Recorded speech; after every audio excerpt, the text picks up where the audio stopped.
முடியும்னா அந்த சமுதாயத்துல வாழ்ற பெண்களோட வளர்ச்சியை வச்சுதான் கணிக்க முடியும்னு சொல்லியிருக்காரு. அப்படி பார்த்தா தமிழ்நாட்டோட வளர்ச்சியை இன்னைக்கு நம்ம கணக்கெடுத்தா ஜீரோ. தமிழ்நாட்டோட வளர்ச்சி ஜீரோ. கடந்த 4 வருஷத்துல மட்டும் பெண்களுக்கு எதிரான போக்சோ கேஸ் எத்தனை உங்களுக்கு தெரியுமா? பெண்களுக்கு எதிரான குற்றங்கள் கடந்த 4 வருஷத்துல மட்டும் 20,000 கேஸ், 20,000 போக்சோ வழக்கு. அதாவது தைரியமா போலீஸ் ஸ்டேஷனுக்கு வந்து புகார் கொடுத்து பதிவான கேஸ் மட்டுமே 20,000 பேர். அப்போ பதிவுக்கு வராம, கணக்குல வராம, வெளிச்சத்துக்கு வராம எத்தனை பெண்கள் பாதிக்கப்பட்டிருப்பாங்க. முரத்தை வச்சு புளிய விரட்ட வரலாறு இருக்கு தமிழ்நாட்டு பெண்களுக்கு. ஆனா இன்னைக்கு தமிழ்நாட்டுல பெண்களோட நிலைமை என்ன?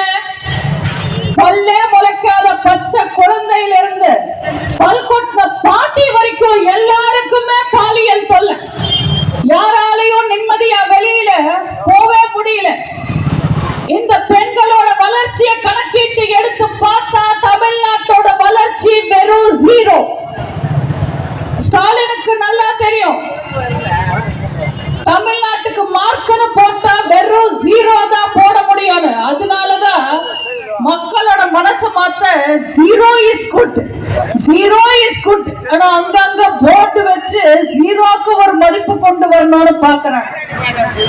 இவங்களுக்கு தெரிஞ்சு பண்றாங்களா தெரியாம பண்றாங்களான்றது எனக்கு தெரியல. ஜீரோக்கு எந்த காலத்துல குட்னு உலகத்துல யார் சொல்லுவாங்க? உண்மையில இந்த திமுக ஆட்சி எப்படி இருக்கு, எவ்வளவு அராஜகங்களை பண்ணிக்கிட்டு இருக்கு. தர்மபுரி கிழக்கு மாவட்ட திமுக பொறுப்பாளர் ஒருத்தர் கலெக்டரை பார்த்து, எஸ்பியை பார்த்து, யாரா இருந்தாலும் என் பேச்சு தான் கேட்கணும், என் பேச்ச கேட்கலன்னா வேலையிலேயே இருக்க முடியாது, எல்லாரையும் காலி பண்ணிடுவேன், எங்க போய் புகார் பண்ணாலும் சரி ஒன்னும் செய்ய முடியாது, இங்க எல்லாமே நான் தானே.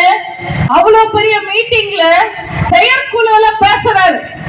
பிரஸுக்கு முன்னாடி, அதிகாரிகளுக்கு முன்னாடி, பப்ளிக் முன்னாடி பப்ளிக்கா பேசுறாரு.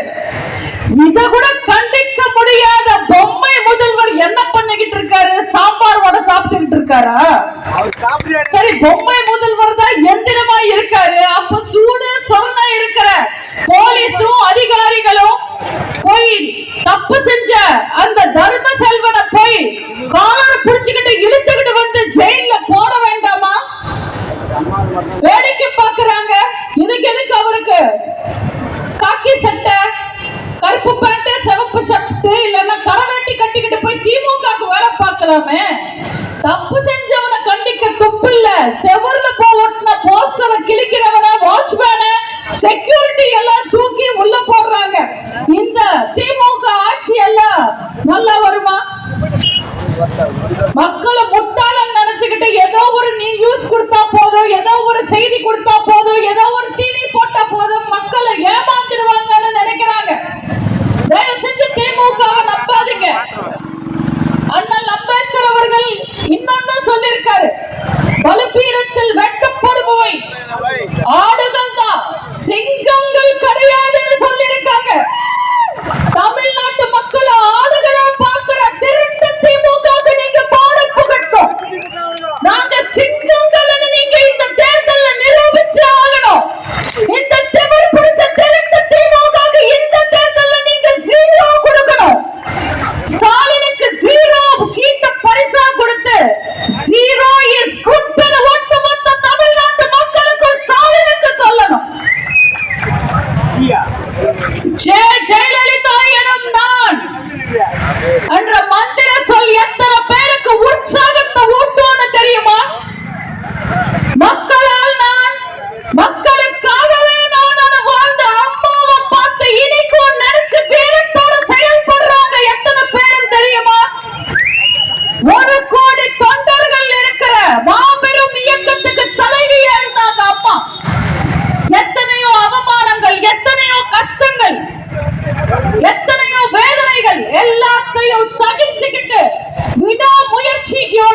ஈஸி கிடையாது. அரசியல் ரொம்ப கஷ்டம். இங்க நடிக்கிறவங்க ரொம்ப நாள் நிலைச்சு நிக்க மாட்டாங்க. இங்க 1